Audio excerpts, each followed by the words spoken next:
microphones. For 33 years, he was a multi-county field crop and soils educator and a program leader for agriculture at Cornell Cooperative Extension in Rensselaer County, New York. In 2009, Tom made the move from extension to private consulting, conducting forage research and education in close cooperation with university and extension specialists and private companies. Much of Tom's effort is to develop alternative crops, rotation, and harvest systems to support high forage dairy diets that enable Northeast farms to compete nationally and globally. He continues his outreach to improve agriculture by sending a free electronic newsletter to over 1,000 CCA advisors, agribusinesses, and farmers in the Northeast, and has articles in numerous dairy and field crop agriculture magazines. Hundreds of seminars on his forage crops research have been presented across the US, Canada, Europe, and on YouTube. So with that, sir, I turn it over to you. Okay, thank you very much. Can you hear me okay? Yes, sir. And can you see me okay? Okay, I'm going to go ahead. You can hear me, you said? Yes, sir. Okay, I'll start then. What we're going to be covering here is winter forage economics and management impacts. This is something I've been working on for over 20 years. I think we started back in 1997, and the longer we worked on it, we kept finding more and more pieces. It has really taken off. In New York, we started out in 2010 around 2,000 acres. By 14, we were at 25,000 acres, and now we're at over 50,000 acres. And basically what is happening is the farm community is voting with their checkbook. They says, this works, this pays, this is making us money. When we look at cover crops can give you a really good benefit. Even within less than 2 years, you could see an improvement in your other crops by using cover crops. Well, cover crops cost money to put in, cost money to take back out again. But winter forages are cover crops on steroids. You get all the benefits. You are actually maximizing the soil and nutrient benefits, plus you get an immediate return on your checkbook. We ran an economic analysis back a couple of years ago. At that time, we were looking at a 1 ton dry matter per acre reduction in corn yield, which I'll talk about in a minute. Today, we say there is no reduction in corn yield because of the improved soil structure, soil health. The corn is actually yielding more following a winter forage. And so we're looking in this realm here of 0.7 of a ton to 1 ton of dry matter per acre as our break-even point. Now, on our variety trials last year, we averaged 3.6 tons of dry matter per acre, and that was right against the Canadian border. So it's as far north as you are. You can do it because we are already doing it.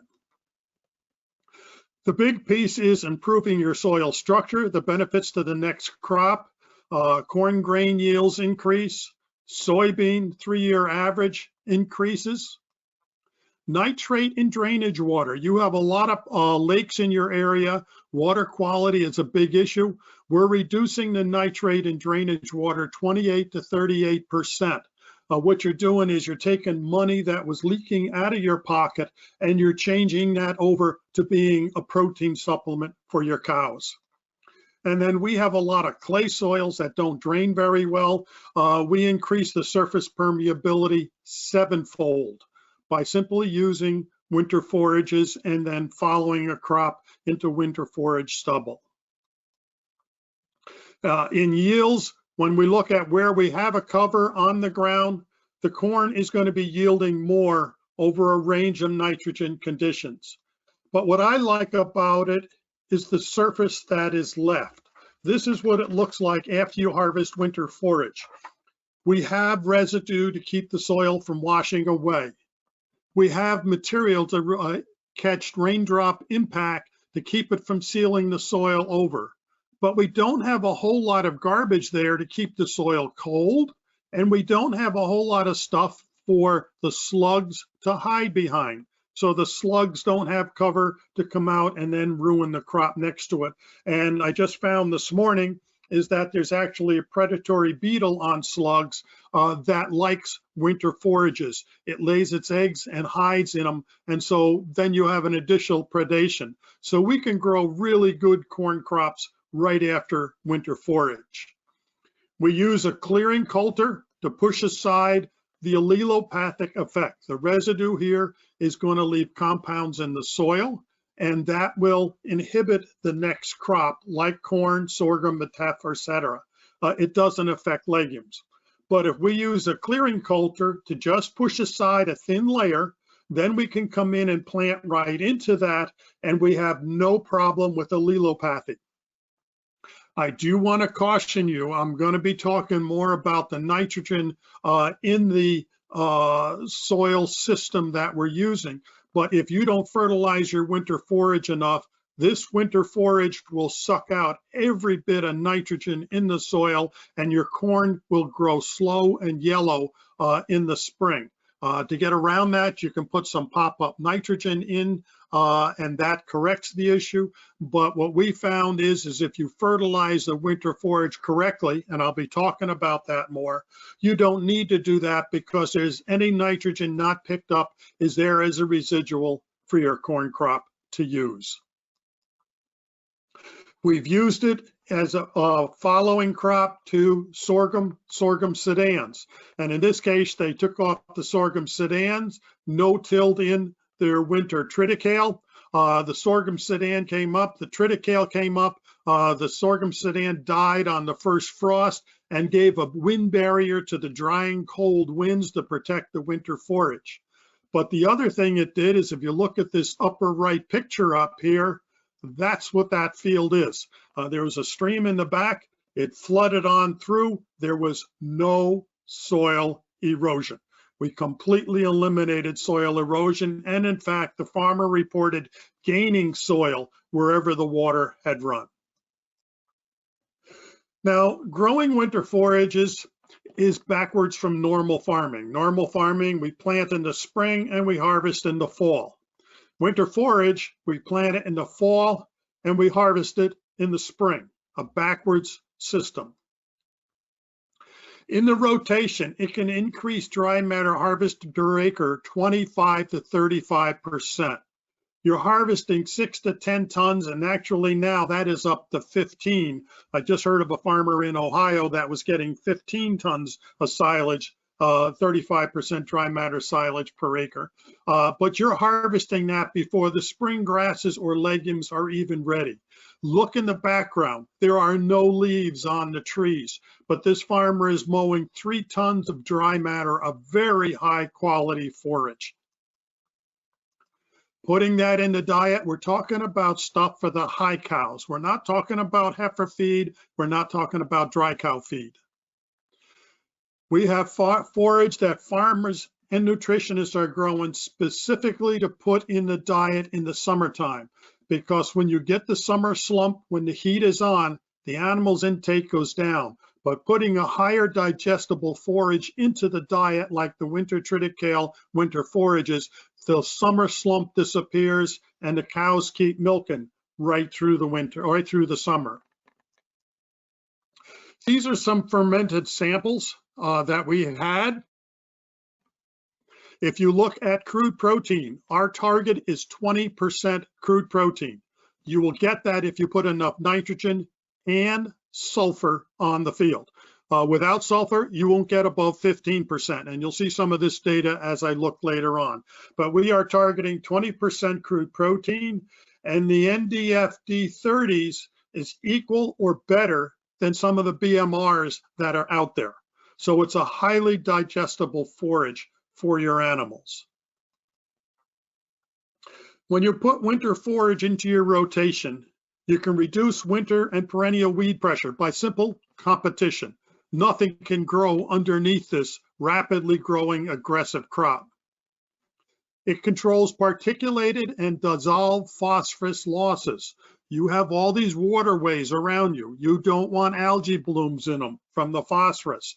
If that ground is sitting bare over the winter, particles are washing off, going into water courses, into the streams, and it's also leaching through the soil, going into the tile lines, into the streams. But having a winter forage there stops both of those losses, ties up the dissolved in the plant, and stops the erosion of the particulate phosphorus. So you are gaining both ways using a winter forage. Now, if you're going to start winter forages, the place I would suggest you start is the year before seedings. We use winter forages as a setup to doing seedings, and this has been immensely popular with the farmers in New York. Normally, when you do a seeding, the seeding year, you get half, 2/3 of a crop because it's planted and it still has to grow through the summer, etc. By growing a winter forage, taking the winter forage off, and then putting a seeding in, we are getting full yield on seeding year. So your seeding year, you don't have a slump. And the irony of it is the winter forage that we've added to that yield has more milk producing ability than most of the alfalfa. So you're coming out double ahead on that. You get better stands with no soil erosion. I had a farmer in central New York tell me he had a 60-acre field. They worked it up early in the spring. They put lime on it. They put tile lines in. They smoothed the whole thing up, worked it nice, picked all the stones, put their seeding in. Across the road, they had a 50-acre triticale field. They mowed the triticale off and then came back in early June and no-tilled their seeding right into it.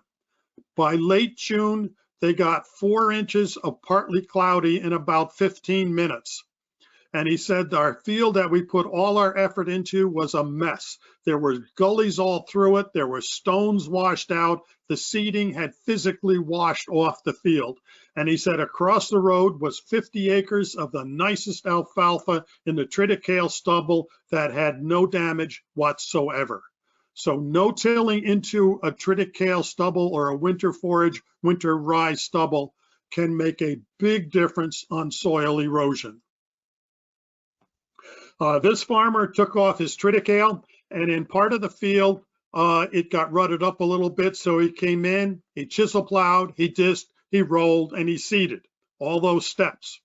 The other half of the field, he just came in and he planted, no-till, right into the triticale stubble. And you can see the difference. This is the same field, planted the same day. So this is the kind of difference that we're seeing. You're getting much better seedings, no-tilling them into winter forages than to doing it into bare ground on the traditional system. What we would do is we would take our winter forage off, you go get the rest of your haylage done, and then we come back and we hit it with about 2/3 a quart of Roundup and 15 gallons of water carrier, because we want to get any of the little weeds that might be started. You give it an hour to dry, you come in with your no-till planter and you plant it. And what you are looking at is the results. There are no weeds or very few, if any, weeds in it, and it is growing a whole lot better. The other piece that we found with this is because of this stubble, we are getting better seedings. And what is happening in here is when you work up the ground conventionally, you plow it up, you smooth it all up, you disc it, you roll it, it's tabletop smooth. That wind will come right down to the ground and dry it out. If you have a 1-inch tall plant there with a 1-inch root system and you dry out the top inch of soil, that plant is toast. If you look at this upper left picture here, the wind can't get closer than 3 or 4 inches to the soil. And there's residue all over here to protect the surface of the soil. And those plants don't dry out. They are able to keep growing a whole lot faster. And because we are planting it later, they are not susceptible to a lot of the seedling diseases that come with the cool, damp conditions of April or early May seedings. So we reduce seeding risk. We increase seeding year yield. We're taking off 3 tons of dry matter before we start cutting our alfalfa even. As I showed you, we stop the erosion. We inhibit the weeds from the allelopathy, But more important, and what the farmers really like, is moving the workload from April to early June. Normally in the spring, we're out there, we're trying to spread manure early, and we're trying to till for seedings at the same time. And we got to put the seeding in and pick the stones. We have stones in our area. At the same time, we're trying to till for corn. Because we have to delay the corn tillage, we can't directly incorporate the manure, and we are losing 3/4 of the nitrogen from the manure we're spreading out there because we're not immediately incorporating it. Then we're planting our corn when we can get it in, and at the same time, we're trying to get haylage done. What we do is we take this part of the system and we put it here. In the spring, you're spreading manure and immediately working it in to capture that nitrogen. That sets the ground up ready to plant for corn. We come in and we can get our corn planted earlier. We have to start haylage earlier because we're taking the winter forage off. That's usually ready about a week or 10 days ahead of straight alfalfa. So we're in there early mowing that off. We get all our haylage done, and then we come in and we no-till our seeding in the beginning of June. Yes, that violates all the rules. You're not supposed to plant seedings that late. You're going to have all weeds. It's not going to work. BS, bad science. It works very, very well. We get exceptionally better seedings doing it in June than we do it with this early April seedings and the madhouse that you create on your farm trying to do that. It has worked very well. Now, establishing a high yield winter forage. We're going to look at variety selection, planting date, planting technique, fall fertilization, and harvesting for quality.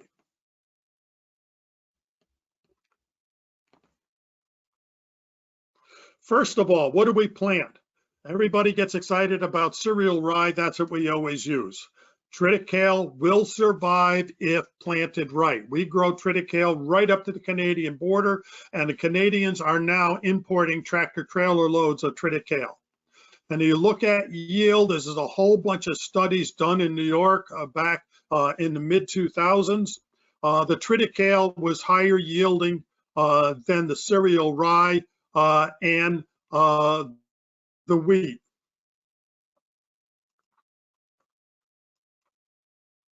The other thing that happens when you're looking at rye versus triticale, if we put over 50 pounds of nitrogen on rye, it tends to go down. We put 200 pounds on triticale, it didn't go down at all. Why are we pushing more nitrogen? The nitrogen was a nitrogen trial. That's why we went so high. But even so, you'll see by raising the nitrogen and sulfur, we can increase the protein to 20%. We can't do that with rye without it all falling down. And we have triticale varieties now that mature at the same time as rye. They are that early. So there are new varieties out there that are doing that.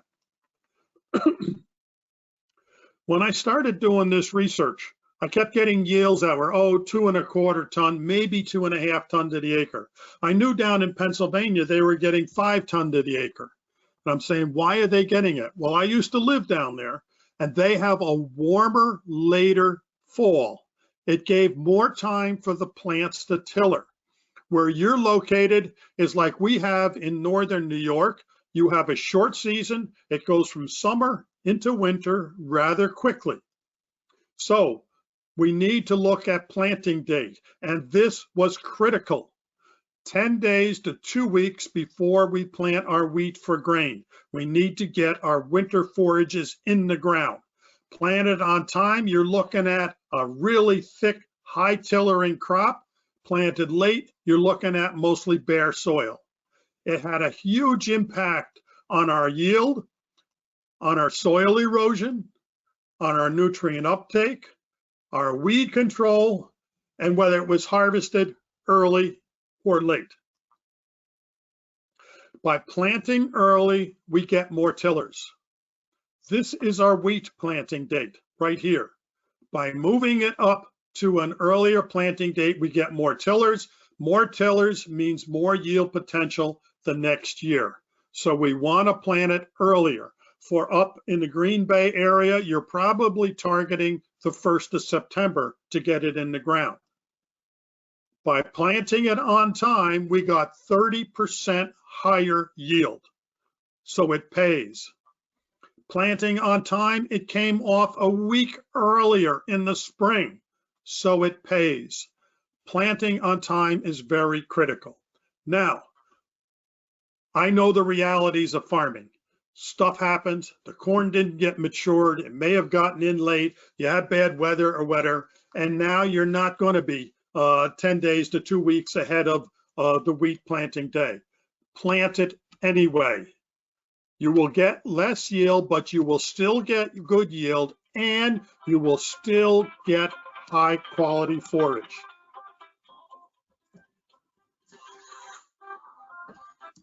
So you want to get it in on time.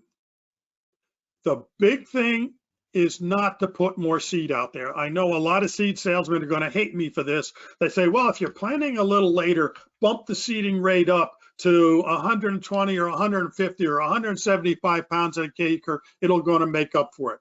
Wrong, it doesn't work. I've done 2 studies separated by several years of where we planted different seeding rates on time and we planted them late. It made no difference. You got no more yield. All you did was hand more money to the guy selling the seed. You're better off using that to take your significant other out to dinner than you are giving it to the seed guy. You get nothing benefit out of it. There is no increase in yield. We use 100 pounds to the acre of seed. But what you can do is when you buy your seed, get a 3-way seed treatment on it, a fungicide, 3-way fungicide treatment. Where we used the seed treatment versus no, we had 15% higher yield than when we're planting on time than the control.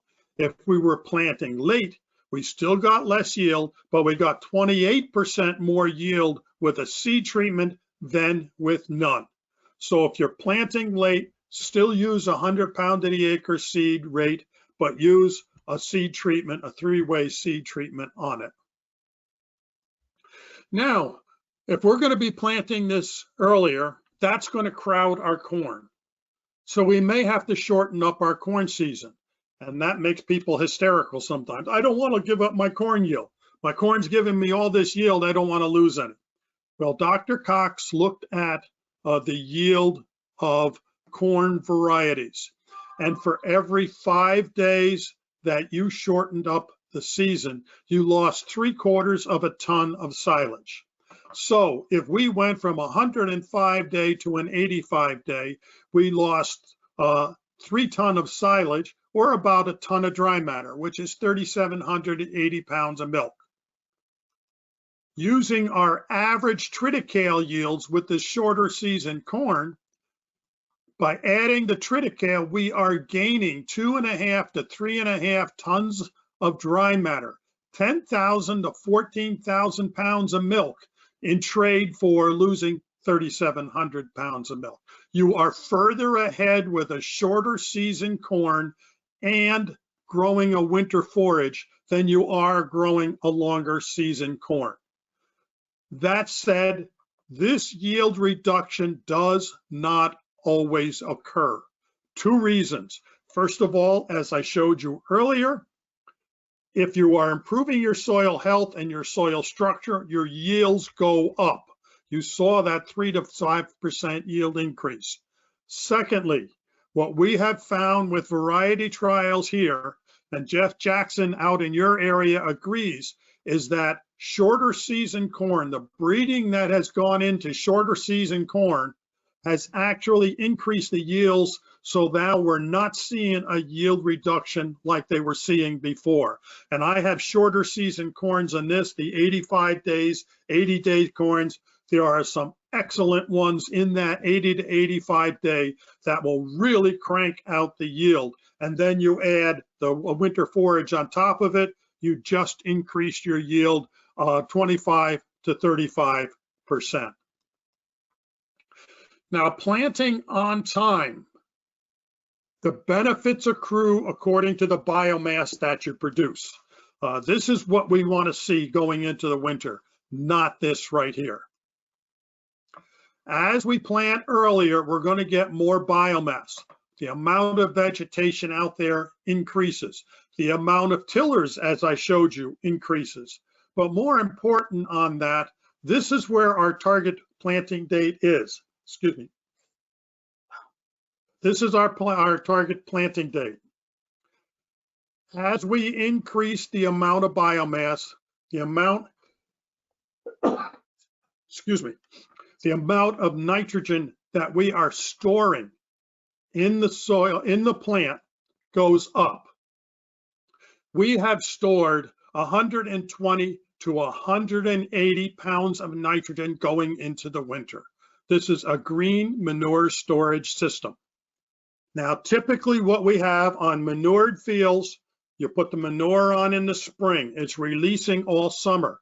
You take the corn off the end of August, beginning of September, it is still releasing until the soil gets cold. Those nutrients releasing go into the watersheds, into the lake, and cause pollution, and you're losing money. But if we have a winter forage in here, and this is our typical tons of dry matter we are producing, planting on time, we are saving 60 to 100 pounds of nitrogen. That's money that was running out of your pocket into the watercourse. You are now saving in your pocket, and you're using that for feeding your cows. So you're coming out ahead double. Looking ahead as we're planting, one of the key factors you need to make a change on is your planter. These are the typical corrugated tubes that they have on the planters. Every time they bend, they hold the seed and then they dump it in piles. That is not how you get top yields. You see our corn planters don't do that anymore. Corn planters take each individual seed and put it in the ground. You need the same thing for sorghum and for winter forage. So by getting sleeve tubes, they slide straight up and down and they don't catch the seed and they allow for a more uniform stand. This is where you can get them. I don't know Phil, I have never met him. I've not even talked to him. I've talked to his wife when I was ordering parts. Very nice people, and I have no business arranging with them, but they sell these sleeve tubes. I highly recommend you change all of your planter tubes to being sleeve tubes if you have these corrugated type. This is what we were doing after we changed to sleeve tubes, and this is with a 1958 drill. A real old drill. We changed the tubes on it and it now has uniform stands out there. In your neighbor Michigan, they went to singulated planting, which is the gold standard, planting each and every seed, and they use this a lot up in Canada. It reduced variability of the seed depth by 59%. Plant spacing was reduced 17%, the variability. Stand establishment improved 24%. Instead of buying more seed, do a better job planting the stuff that you have. The yield at one site went up 9%. The yield at the other site went up 15%.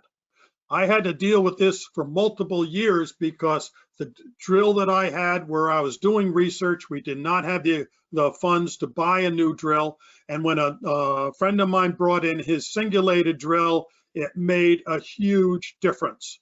This is our singulated drill versus our conventional drill. Even with the sleeve tubes in it, we had a 22% yield increase by having singulated seed versus drilled. So if you're planting winter forages and or you're growing any of the sorghums, I highly recommend you look at singulated drills. Now, triticale had a name of not being winter hardy. It turns out the problem was a hardware problem. The loose nut at the steering wheel didn't plant it deep enough. It needs to go in the ground 1.25 inches. If it doesn't, it'll freeze thaw over the winter, pop it out, and then the roots air dry and the crop doesn't grow. You need to get it in on time and in deep enough. And the later you plant, the more important it becomes for getting it in at proper depth. As we work with this crop over the 20 years, we realize there are two nitrogen managements. There is the fall nitrogen and there is the spring nitrogen, and you need to get both pieces correct. This is the spring nitrogen trial, where we had no nitrogen in the fall. Our yields went up as we put more nitrogen on in the spring. If we put 30 pounds of nitrogen on in the fall, our yields went up across all nitrogen rates. We gained. If we put 60 pounds of nitrogen on, our yields went up even more. But they didn't go up after that. The 90 and the 120 pounds of nitrogen didn't give us any more spring yields than putting on the 60 pounds in the fall. Now you're saying, well, these are some high nitrogen amounts that you're putting out there. Yeah, you got to feed the crop. At this rate, 3¼ tons of dry matter, you're looking at 20% crude protein is removing 205 pounds of nitrogen and about 25 pounds of sulfur. You need it in the soil to grow the crop, but you need it in the fall to grow the crop. Coming back to what I said before, if you are manuring your cornfield and really pouring it on, there's a lot of organic nitrogen still releasing after the corn crop comes off, and it can supply that 60 pounds of nitrogen. If you don't have manure on the field or just a light coating, then putting the 60 on in the fall will make a significant difference in yield the following spring. There is a certain hysteria, though, that if I plant early and I put a lot of nitrogen on, it's going to smother out over the winter. That is BS, bad science. This was planted early with 120 pounds of nitrogen. This was planted late with 120 pounds of nitrogen. This was planted late with no nitrogen. They all died. And the reason they died had nothing to do with how early or how much nitrogen. It depended on where the water laid on the field when you got that March thaw. March, early April, you'll get a thaw. The ground is frozen and we have ponds in places we never had ponds before. Wherever that water lay, in this case it lay and then froze, but wherever that water lay, you're going to get snow mold, and snow mold will kill out the stand underneath. It's not the early planting, it's not the nitrogen, it's snow mold. Now we are looking into some work that came out of Canada. They came in November, early December before the first snow, and they sprayed elemental sulfur and a spreader sticker on the field. And they said that kept the snow mold from happening. Now, that's not registered in New York, but you can go out and spread elemental sulfur and a spreader sticker, and you just tell the pesticide guys that we're putting fertilizer on, and you are perfectly legal. That is perfectly legal to do. We're still trying to prove that this is what is working. We tried it last year, but we had no snow mold. So it's a very seasonal type of thing we're researching. But either way, as I mentioned before, the sulfur. I put urea on, 115 pounds of nitrogen, I got 12% crude protein. I only put 100 pounds of nitrogen on as ammonium sulfate. I got 17% crude protein. You need to add sulfur. A typical dry mix that we use is 3/4 ton of urea with an anti-volatilization. Agritane is what we used to use. I think they have a new one called Agribol or something like that. And then 1/4 ton of ammonium sulfate mixed in with it.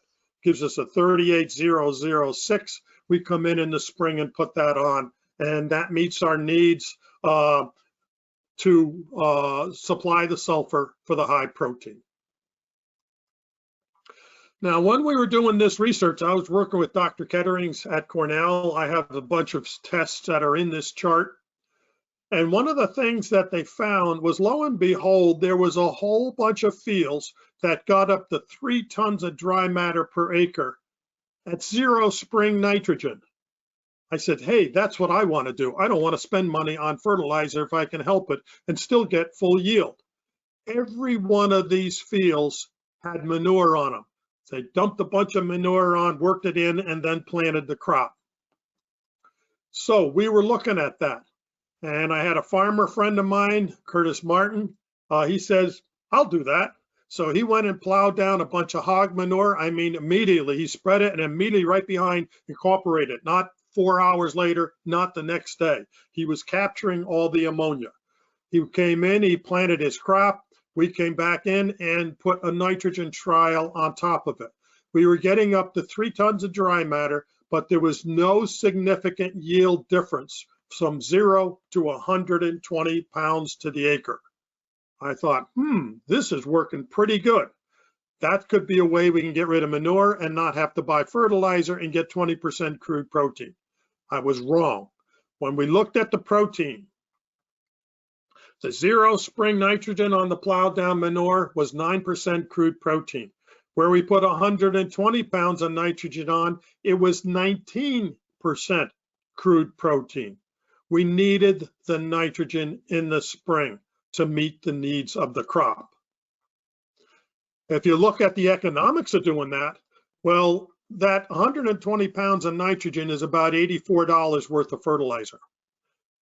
The protein we produced at 19% was $308 of protein for $84 of nitrogen fertilizer if we were getting 3-ton dry matter per acre yield. If we were only getting 2-ton dry matter per acre yield, we were getting $200 of soybean meal savings for $84 worth of fertilizer. So it worked from that standpoint. But I still didn't want to buy fertilizer, and I have a lot of manure to get rid of, and I'd rather use it to meet the needs of the crop. We can't spread it after corn harvest before we plant, because labor is busy getting the corn harvested. Manure application is going to delay winter forage and do more damage to yield than what you save putting the manure on. The manure application may compact the soil before planting, and so it may not grow as well. And we still need more nitrogen in the springtime anyway.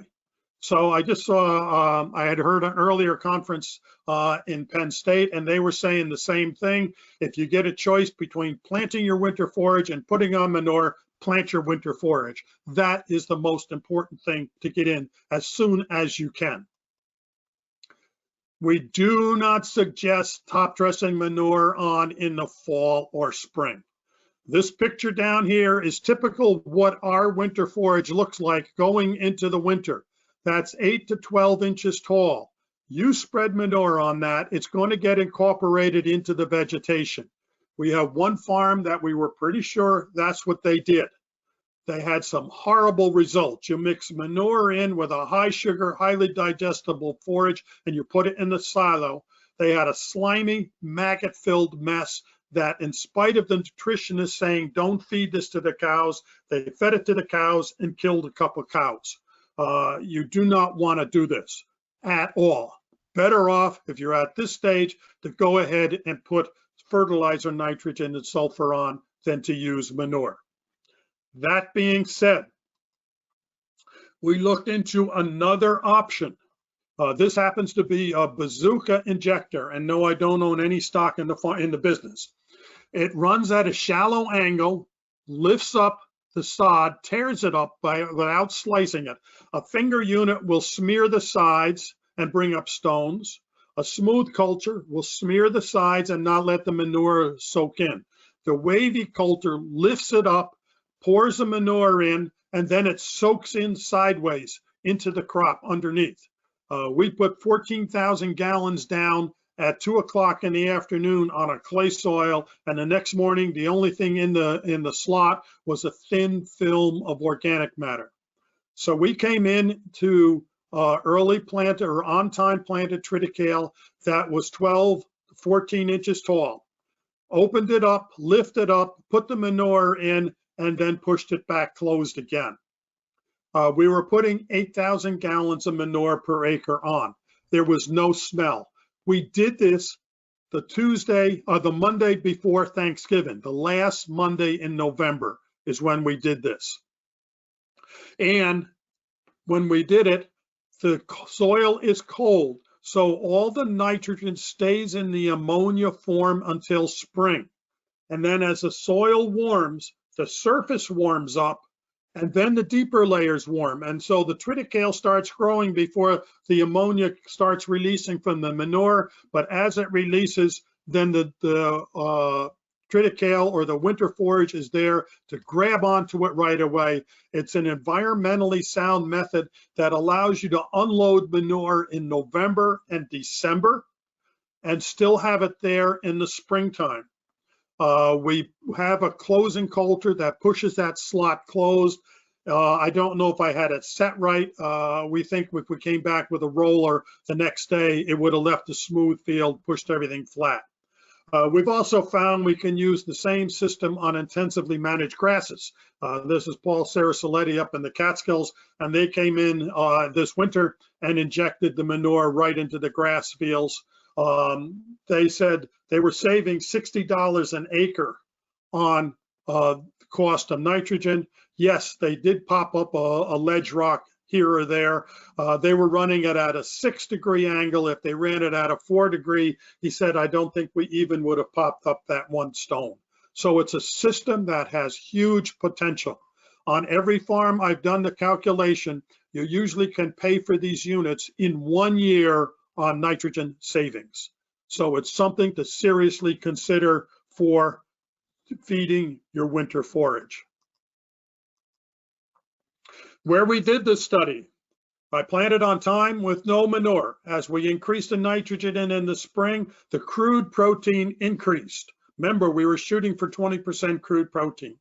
If we plowed manure down and planted on time, we increased the crude protein for the lower nitrogen rates, but to get to 20% crude protein, we still needed fertilizer, 120 pounds.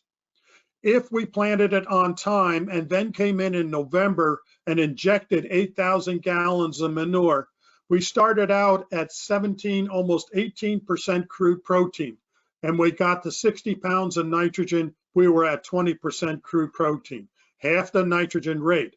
But we used 8,000 gallons of manure. If we had put 12,000 gallons of manure out there, we would not need any nitrogen to completely feed this crop, and we would have had 20% crude protein, and the organic release would then feed the next corn crop that is going in behind the winter forage. So it's a system you need to seriously look at for environmental reasons, for reducing cost on the farm, by recycling and using more of the nitrogen in your manure. And then finally, for putting the manure out without it getting into the waterways and streams. So let's look ahead a little bit more to the last piece I want to cover. Grab a drink here. We're harvesting winter forage, and this is either triticale or rye. The stage of growth is a bigger effect than the species. It doesn't matter which one you're growing, it matters when you harvest it.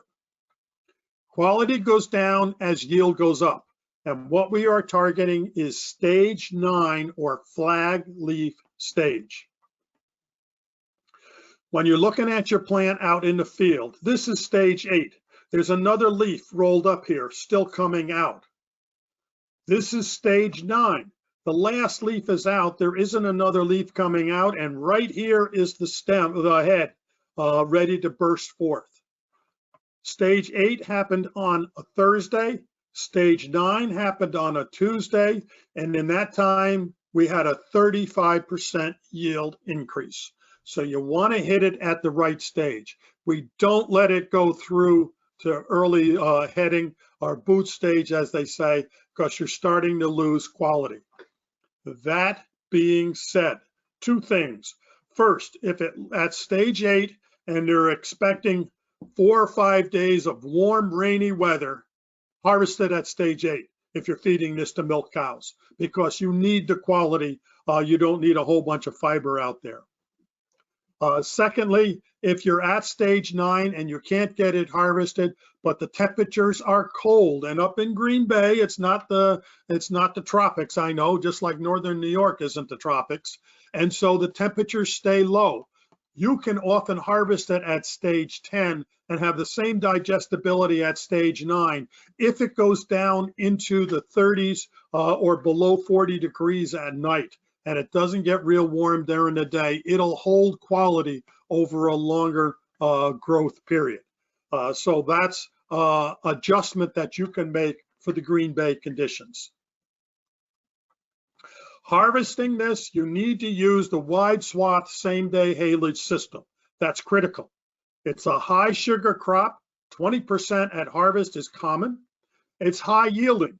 There's a lot of stuff out there, and you need to get it dry. Photosynthetic drying is what wide swath haylage does. You're taking carbon dioxide in water. In the presence of sunshine, the water is in the plant. In the presence of sunshine, it produces carbohydrates, sugar, and it dries the plant. That increases the energy or the sugar that's in the forage, which makes it easier to ferment and gives you more milk producing ability. If you mow it and you leave it overnight, or you mow it into a narrow windrow, which means less than 80% of the cutter bar width, it is respiring in that windrow or at night. It's burning off the sugars and turning it into carbohydrate and water. What you are doing is you are compost drying your forage. But if it's cold at night, you can leave it overnight, you're okay if you're down below 40 degrees. But if it's warm, you need to get it off.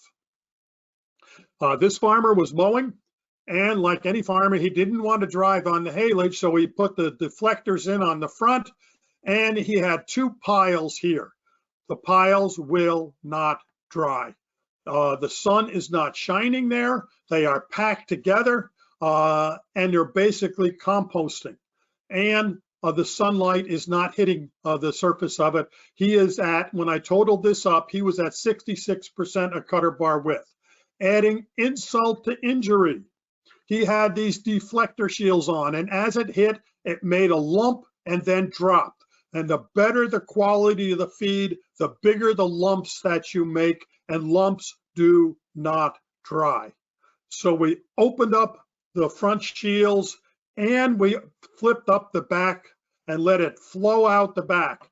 First of all, opening the front shield, we are now at 80% of cutter bar width. Yes, he drove on this, but it's on a thick mat of stubble, so it's not getting pushed into the dirt, and it's still photosynthesizing. And this underneath that was buried is now out in the sun and can dry. And it's feeding out of the machine in a very loose falling swath that doesn't compact, doesn't pack up. That picture that I just showed you, this was a deflector down. It was maybe 6 inches tall. This is the deflector up, so it was flying out. It was 16 inches tall.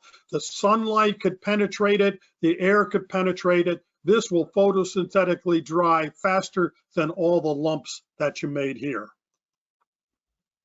But we still aren't finished yet. There's still a problem, and the problem is we get high yields.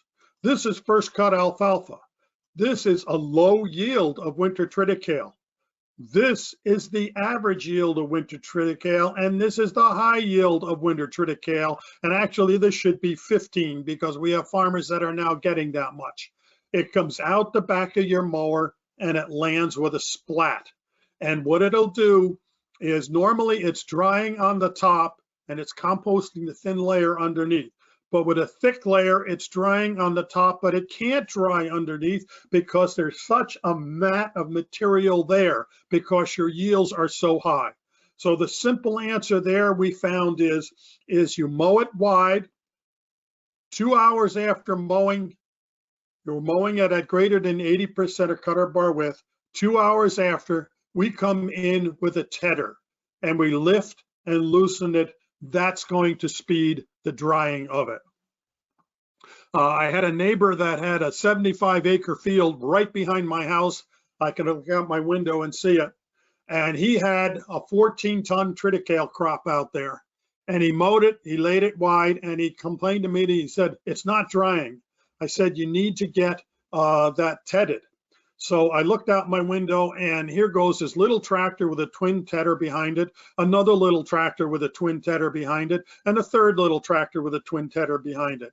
He hit up all the square bale guys in the area to borrow their tedders, sent them down to that 75-acre field. They tedded it, and that was at 10 o'clock, and at 2 o'clock, he was chopping 35% dry matter material. You need to do that with these heavy crops. The key, though, is when you're tedding, watch your forward speed so you're not making tedder lumps. You need to tear it apart. If you go too fast, it'll pile up and throw it out as a lump out the back and not dry. But this picture here previously, let me back up. This is a 3-ton dry matter per acre crop. He mowed it at 10 o'clock, and at 2:30, he was chopping 35% dry matter material.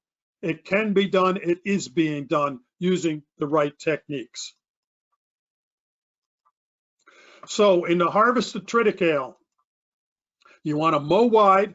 The swath needs to be greater than 80% of cutter bar. There's no need to condition. Conditioning does not help. It is actually counterproductive. You want to ted after 2 hours, and then you want to merge it back together and chop it at least around 1 inch long, because it's a BMR-like crop. We want a longer enough piece that you get the extent of digestion in the rumen before it gets flushed out. We need that effective fiber, but it breaks down so fast. If you chop it fine, it's going to flush out too quick. So we want to chop it longer, and we want to ensile it the same day as you're mowing it. Use a good homolactic bacteria. It will ferment it very quickly. The real high sugar that we have in it, especially with the wide swath system, allows full fermentation even at higher moisture levels. So if you are interested, I continue to do research on this crop, and I put the information out in a newsletter. You can subscribe here at tfk1 at cornell.edu, or you can go to my website, www.advancedagsis.com, and there's my email. It's a free newsletter that I have out.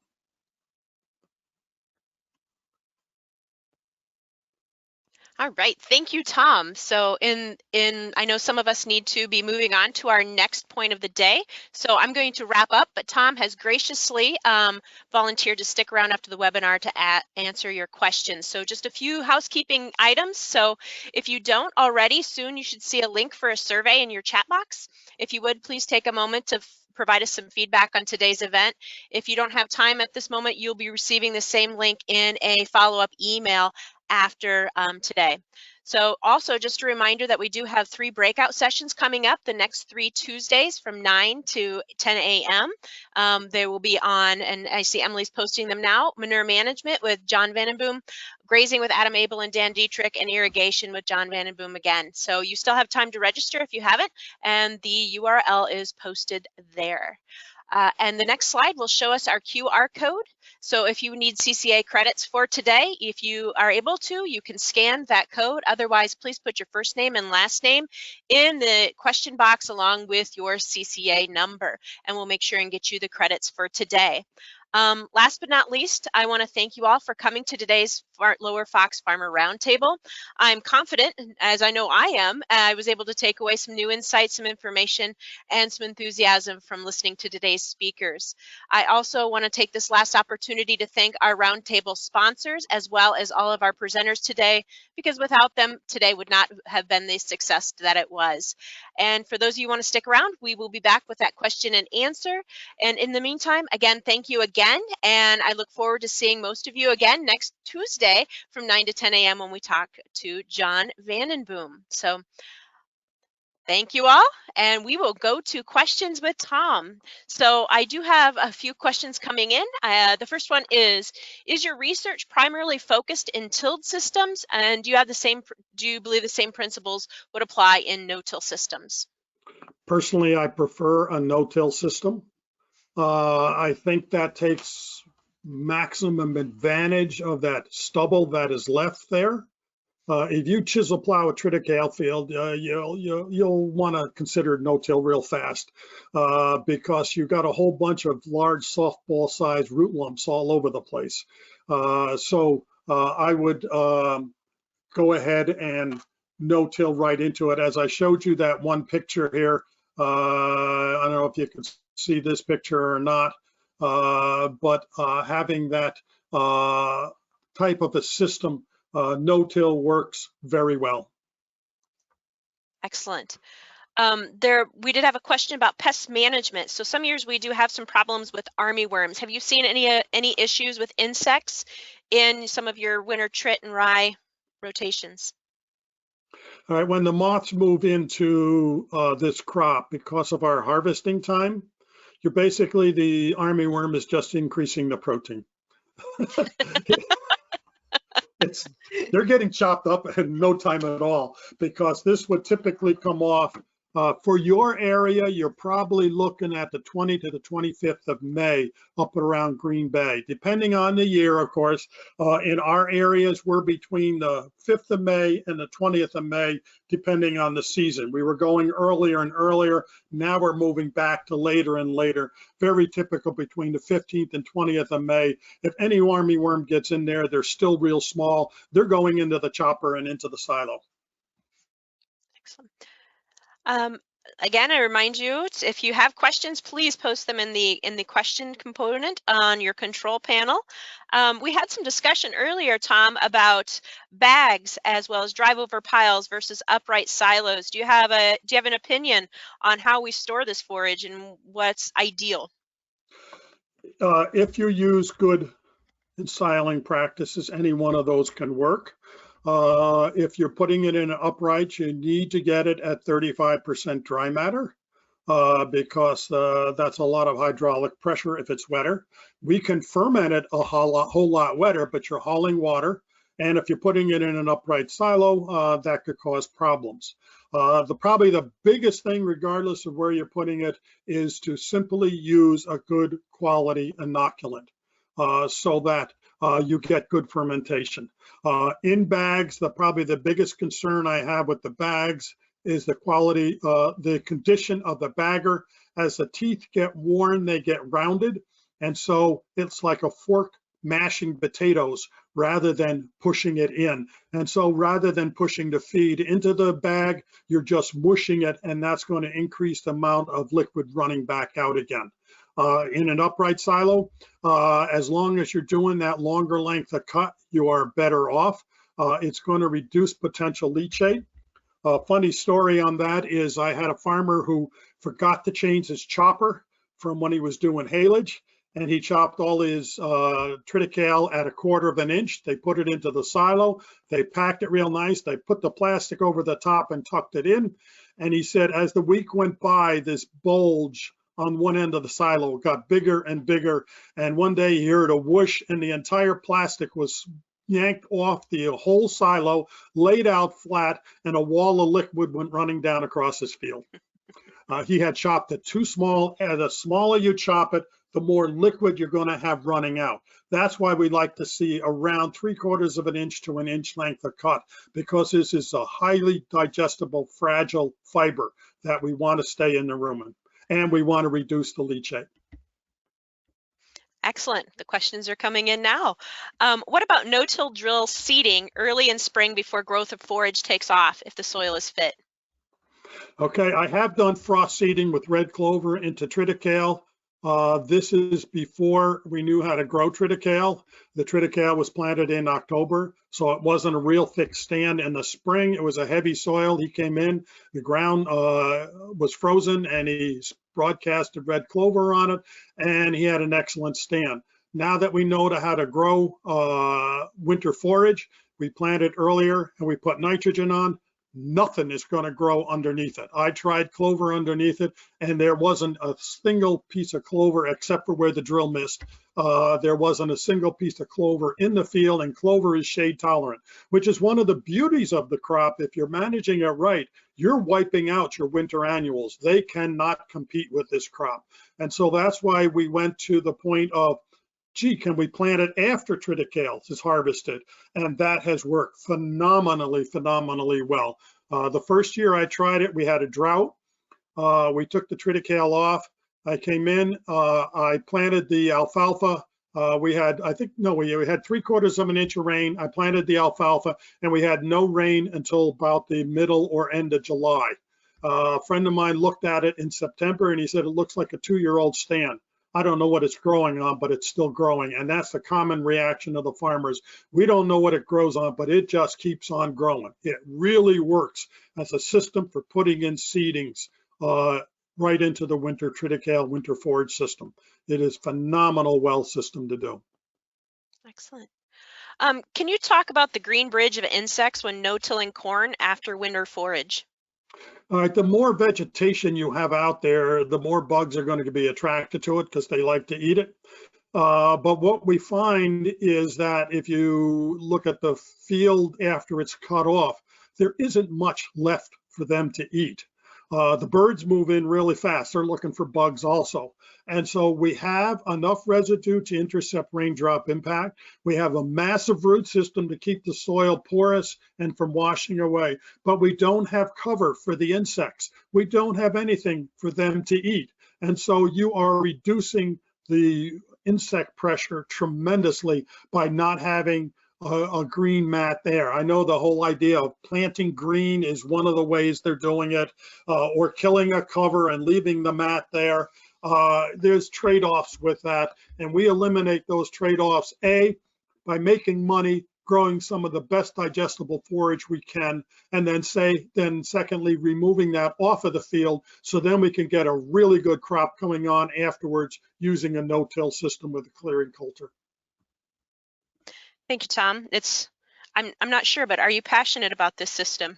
So this is fun. I do get wound up eventually, yes. Well, that's good. Like I said, in these virtual events, we can't be monotone. So well, like I grew up on a farm. My dad was a farmer. My brother's a farmer. I know how hard it is farming. And if I can come up with ways of making it easier, more effective, environmentally sounder, and profitable, that's what I live for. Excellent. No, their questions are pouring in. So you are doing research on direct cut forage sorghum as well. Where can I find more current info on forage sorghum management? Go to my website and just click on newsletters and go on down through. There's a bunch of newsletters in there. In 2018, August and September, was that when I did it? No, it was